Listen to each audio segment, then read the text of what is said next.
In Revenge of the Sith, one almost feels bad for Dooku following his defeat at the hands of Anakin Skywalker, as his master Darth Sidious calls for the Jedi to execute his helpless apprentice. Clearly, Dooku realizes that he's been deceived and betrayed by the Dark Lord of the Sith, and the plan that had been formulated prior to his duel with Anakin and Obi-Wan was never truly intended to occur. But how was Dooku deceived by his master Sidious prior to his duel aboard the Invisible Hand? And what did Dooku think was actually going to take place following the Battle of Coruscant, thereby allowing Sidious to catch Dooku completely unaware and off guard? In this video expose, I will explain how Dooku was deceived and betrayed by Darth Sidious, and explain the plan that Dooku thought was going to occur, which ultimately allowed for Dooku to be killed by Anakin and removed as Sidious's apprentice. Before the Battle of Coruscant, Dooku was informed by Sidious of a plan that would push the Sith into the next phase of establishing their empire and ruling the galaxy. The plan called for Dooku to engage in a duel with Anakin and Obi-Wan aboard the Invisible Hand above Coruscant. During the duel, Dooku was to kill Jedi Master Obi-Wan Kenobi. However, the Sith were to spare Anakin and facilitate his fall to the dark side to join the Sith in organizing the Republic into the Galactic Empire. Initially, Dooku questioned whether Obi-Wan should also be given a chance to join the Sith, rather than only recruiting Anakin to their cause. However, Sidious was clear that Obi-Wan was far too indoctrinated and committed to the ways of the Jedi, as was made clear to Dooku on Geonosis, and therefore, he would not turn to the dark side to join the Sith.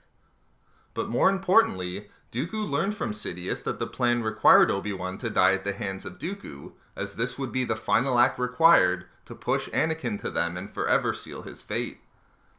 Dooku ultimately understood and accepted this, and agreed that regardless of his sentimentalities to Obi-Wan through his connection to his former Padawan Qui-Gon Jinn, Obi-Wan had to be killed to further their plans with Anakin.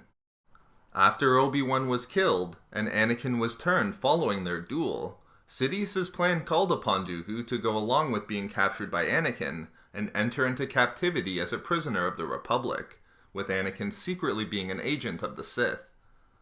After being captured by the Republic, Dooku would sit out the rest of the war and turn against the Separatists, whereby he would disavow the atrocities committed by the Separatists under the guise that he had no knowledge that they were happening. This was to help rehabilitate Dooku's reputation, so that when the Republic ultimately won the war and Sidious reorganized it into the Galactic Empire, Dooku could be brought into it with his integrity and reputation intact. To assist with this part of the plan, Grievous was to be made the scapegoat for the atrocities of the Separatists, as all of the egregious actions were to fall upon Grievous's shoulders. In the eyes of Dooku, Sidious's plan was perfect, and to try to improve upon it would be an impossible endeavor. He had no reservations that Anakin would fall to the dark side and join the Sith.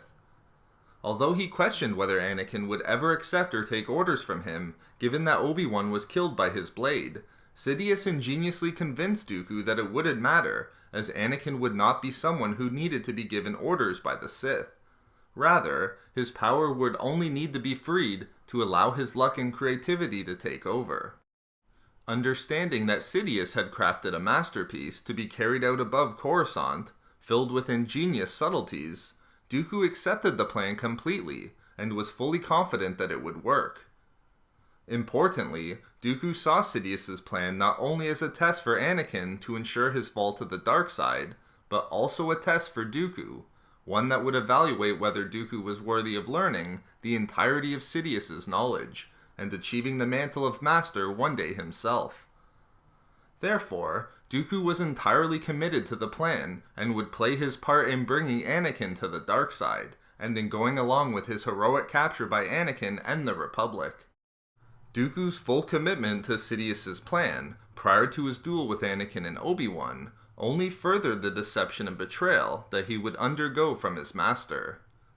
As was seen in Revenge of the Sith, Sidious had no intentions of having events be carried out as Dooku understood them, which Dooku ultimately learned in his duel with Anakin. The reversal in his master's plan, which now included the murder of Dooku at the hands of Anakin, was so unexpected for Dooku that even after Anakin removed both of his hands and stood before him with his lightsabers at his throat, Dooku still held out hope that Sidious had not betrayed him, and that the plan he'd come to accept was still proceeding as he understood it. With Sidious's instruction to Anakin to kill Dooku, it's clear how shocked and surprised Dooku was at the reversal in the plan that had taken place, and at how he was deceived by Sidious. Ultimately, as Dooku looked up at Anakin in his final moments, Dooku came to realize that Sidious's deception had been orchestrated not just prior to the Battle of Coruscant, but had been ongoing for years. At the end, Dooku accepted that he was never Sidious's true apprentice. Rather, it had all been a sham in order for Dooku to serve as a bridge to bring Anakin towards Sidious, and for Anakin to serve as Sidious's apprentice. So there we have it, how Dooku was successfully deceived and betrayed by Darth Sidious prior to his duel with Anakin and Obi-Wan in Revenge of the Sith. We love making these videos, so why not subscribe for more fun Star Wars theories and discussions? Also, if you enjoyed the video, think about giving a like or leaving a comment. If not for me, for being far too trusting.